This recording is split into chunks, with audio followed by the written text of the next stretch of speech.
El libro del profeta Ezequiel es uno de los más largos, de los más incomprendidos y de los más trascendentales del Antiguo Testamento. La verdad es que muy pocas veces hablamos sobre el profeta Ezequiel, sobre las verdades absolutamente impresionantes que nos dice y sobre todo, al leerlo, del apasionante paralelismo que hay cuando leemos todo lo que fue la vida y la enseñanza del profeta Ezequiel y la vida y lo que hizo el Señor Jesús.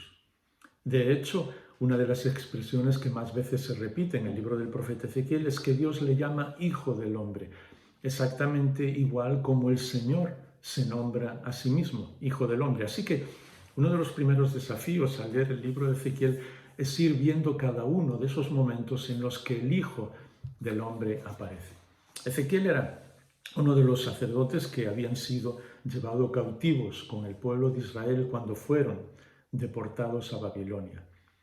Y si lees el libro desde el principio y tienes eso en mente, te das cuenta de que el libro es mucho más apasionante de lo que aparentemente parece cuando comenzamos a leerlo.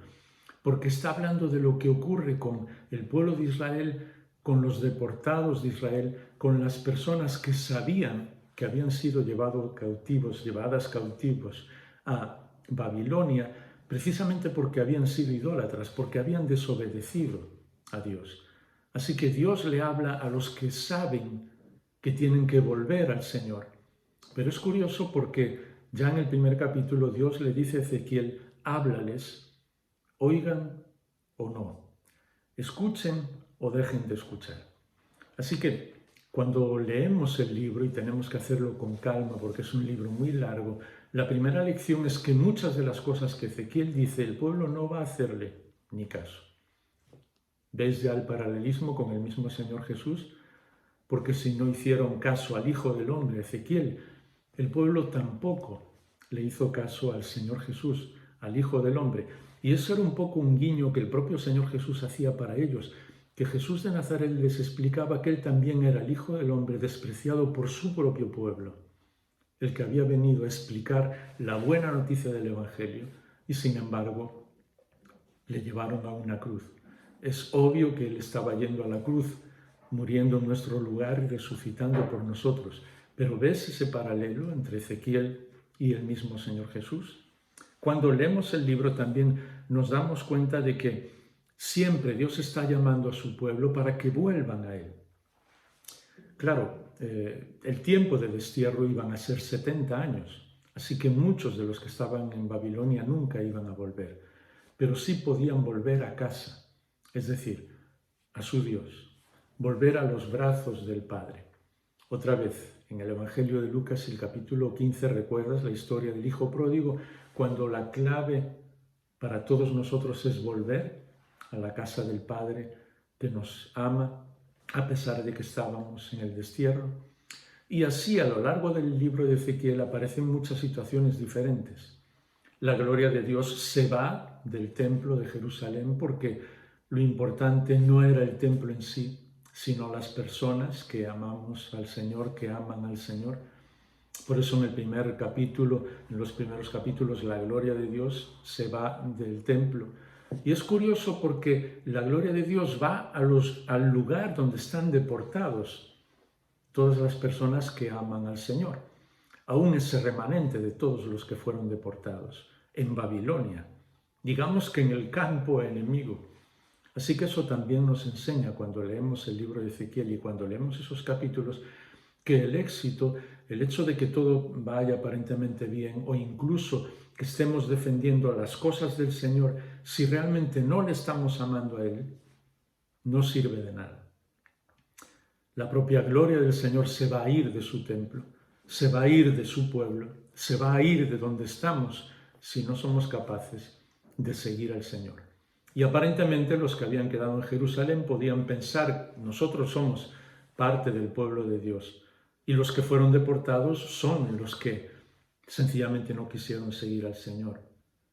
Pero Dios estaba viendo las cosas de otra manera y está ofreciendo su salvación y su gracia precisamente a aquellos que son deportados. Esa es la manera en la que podemos leer el libro y ver todas las historias que aparecen, porque Cuando vas leyendo capítulo tras capítulo el libro de Ezequiel, te das cuenta que la gran mayoría son historias para comprender las verdades espirituales. Otra vez, ¿recuerdas quién fue el maestro con mayúsculas que contaba parábolas, historias a su propio pueblo para que comprendieran lo que él les estaba diciendo? Vemos otra vez el paralelismo entre Ezequiel y la vida del Señor Jesús. A pesar de que, igual que con el Señor, muchos no quisieron escuchar las historias que contaba Ezequiel, incluso muchas de ellas teatralizadas, que Dios permitió, algunas de una manera angustiosa, como cuando perdió la vida la mujer de Ezequiel, sencillamente para que el pueblo de Israel comprendiera una lección trascendental. Y sin embargo, aún a pesar de una, digamos, historia tan trágica, de un momento tan trágico, no fueron capaces de volver con sus corazones, con sus vidas, con todo lo que eran al Señor. Por eso, cuando leemos el libro de Ezequiel, contemplamos todas esas historias y además, por si fuera poco, es uno de los profetas en el Antiguo Testamento que más habla sobre la segunda venida del Señor, es decir, sobre el momento en el que el Señor va a triunfar. Y entonces todos le reconocerán como Mesías. Así que si poco a poco vamos leyendo el libro, comprendemos que detrás de todas esas historias, de la manera en la que Dios tiene de hablar a su pueblo, de una manera incluso llena de gracia, porque Ezequiel tendría todo el derecho, Dios tendría todo el derecho por medio de Ezequiel a culpar a su pueblo, a broncarlos, como muchas veces nosotros hacemos cuando estamos predicando o supuestamente hablando de parte de Dios, que le decimos a la gente toda una serie de amenazas y situaciones diferentes para que las personas se vuelvan. Pero me impresiona cómo Dios usa a Ezequiel en muchas ocasiones con gracia más que con la amenaza, con amor mucho más que con una bronca, con un buen ejemplo y mucho más que con un señalar directamente con el corazón, con el dedo al corazón de las personas que están haciendo lo malo. Así que te va a llevar unos días y leer con calma el libro del profeta Ezequiel, pero si vas leyendo todos los capítulos vas a encontrarte con una frase que se repite prácticamente casi 90 veces, imagínate. Básicamente 1 o 2 veces por capítulo como mínimo. Y es, entonces sabréis que yo soy el Señor. Y usa la palabra Yahvé, es decir, el tetragrama hebreo, para decirles que Él es el Señor, que está detrás de todo, que tiene el control de todo, que tiene la última palabra en todo y que podemos confiar en Él. Por eso, leer el libro de Ezequiel también nos hace bien en nuestra vida personal, porque detrás de todas esas historias y de esas comparaciones y de esos momentos que a veces para nosotros son difíciles de entender porque no estamos en el contexto del pueblo de Israel, en el destierro como ellos estaban en ese momento. Pero si nosotros comenzamos a pensar que también vivimos en un cierto tipo de destierro, porque no estamos en nuestra patria, el mundo no nos comprende, que también lo estamos pasando mal en muchas situaciones, que también nos equivocamos en muchas situaciones y que sobre todo necesitamos al Señor tanto o más que el propio pueblo de Israel en aquel momento, entonces el libro del profeta Ezequiel comienza a hablarnos poco a poco de una manera personal. Comienza a hablarnos desde el capítulo 1 cuando, como te decía, la gloria de Dios se va del templo, imagínate, del templo de Jerusalén, y se va precisamente a Babilonia, donde está su pueblo. Aparecen incluso diferentes imágenes, pero lo primero que hace, y eso es algo que siempre me llega al corazón con el profeta y por lo tanto con su pueblo, es que el Espíritu de Dios le dice a Ezequiel una y otra vez, ponte en pie. Porque es normal. Al ver alguna de las situaciones que el pueblo está pasando y al ver la gloria de Dios, imagínate, cuando leas el libro te darás cuenta que hay varias ocasiones en las que Ezequiel se tira en tierra para adorar a Dios porque ha visto parte de la gloria de Dios. Y una y otra vez el Espíritu de Dios le dice a Ezequiel, ponte en pie. Dios quiere a su profeta en pie para proclamar el mensaje. Y Dios nos quiere a nosotros también en pie, a pesar de conocer nuestra indignidad y nuestra flaqueza, para que sigamos hablándole a todas las personas del Señor. Y de la misma manera que Ezequiel, nos escuchen o no quieran escucharnos. Porque también un detalle muy importante que vas a ver a lo largo de todo el libro del profeta Ezequiel es que es uno de los profetas que más veces menciona al Espíritu de Dios. Y es normal, porque si está proclamando el mensaje de parte de Dios y el pueblo necesita escuchar ese mensaje, solo el Espíritu de Dios puede hacerlo. ¿Ves otra vez esa comparación tan bonita con el Señor Jesús?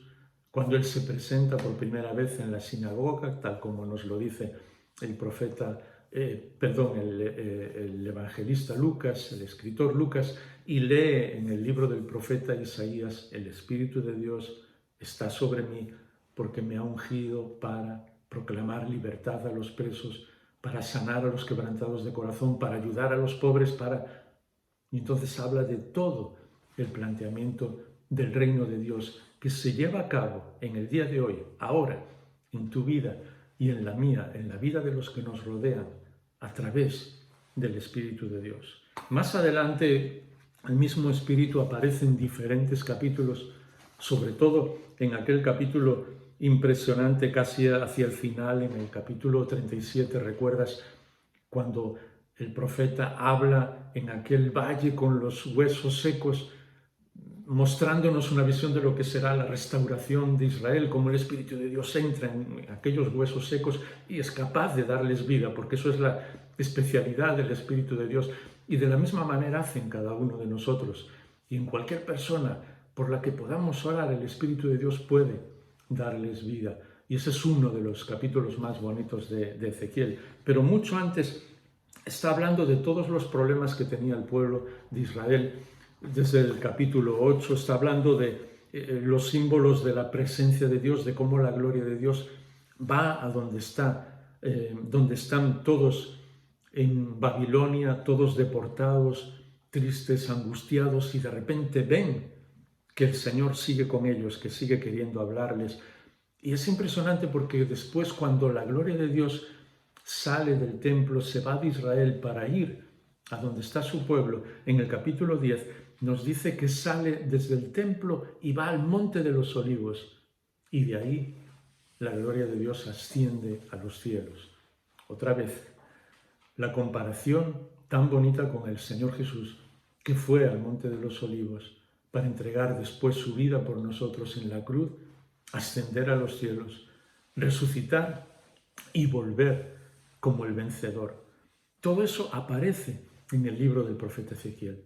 Tenemos que pedirle al Espíritu de Dios que nos ayude a leer ese libro de una manera apasionada y emocionante, lentamente, fijándonos en cada detalle, comparando siempre con lo que está sucediendo en la vida del pueblo y del Señor Jesús. De hecho, hay varios capítulos también que el profeta dedica a los falsos pastores, a las personas que no son capaces de ayudar a otros, lo que estaba ocurriendo en el tiempo del Señor Jesús con los maestros de la ley, los escribas, los fariseos, lo que desgraciadamente sigue ocurriendo en el día de hoy con tantas personas hablando incluso falsamente del Señor. Pero también habla de las ovejas que están tan engordadas y que se sienten tan bien que están pisoteando a sus hermanos y a sus hermanas. Porque nadie en el pueblo, desde los sacerdotes, digamos hasta el pueblo de a pie, por decirlo de alguna manera, estaba siguiendo al Señor. Así que todos se estaban haciendo daño unos a otros y por eso necesitaban la restauración de Dios. Necesitan lo que el profeta Ezequiel les está diciendo. Les explica las consecuencias del rechazo de Dios, las consecuencias que van a sufrir si siguen rechazando a Dios. Incluso en los últimos capítulos del libro menciona las consecuencias que sufrirán todos los enemigos del pueblo de Dios por haber hecho daño, por haber cometido maldades contra su pueblo. Así que eso también nos ayuda a nosotros a estar tranquilos y descansar en el Señor, sabiendo que Dios nos sigue cuidando, que sigue abrazándonos y que no nos preocupemos por lo que nuestros supuestos enemigos a veces pueden hacernos, porque Dios nos va a cuidar siempre y ellos tendrán un fin realmente trágico. Y por fin, al final del capítulo, vas a encontrar una descripción del nuevo templo que más tarde se iba a construir. Y es una descripción que Dios nos enseña, le enseña primero al pueblo de Israel, porque ellos estaban muy familiarizados con todos esos detalles del templo, con cada una de las medidas, de los objetos, de todo lo que iban a hacer. Pero nos enseña también a nosotros una lección muy importante y muy bonita. Y es que Dios va a restaurar todas las cosas en nuestra vida, siempre. Incluso el apóstol Pablo menciona que un día en los cielos nuevos y en la tierra nueva, cosas que nadie fue capaz de ver y que nadie fue capaz de escuchar, que nadie es capaz de explicar, son las que Dios ha prometido para cada uno de nosotros. Entonces, cuando leas esos capítulos que describen el templo, no te fijes tanto en cada uno de los detalles del templo, que son importantes, porque eso sobre todo estaba renovando y restaurando el corazón de aquellos que conocían el templo. Pero piensa en cada uno de los detalles de tu vida, en los momentos difíciles, complicados, en los momentos en los que tu corazón ha llorado, en las situaciones en las que aparentemente no has podido hacer nada. Dios es como si estuviera contándote cada uno de los detalles de tu vida, diciéndote, yo voy a restaurarlo todo. Cuando el Mesías, cuando el Señor Jesús vuelva, voy a restaurarlo todo.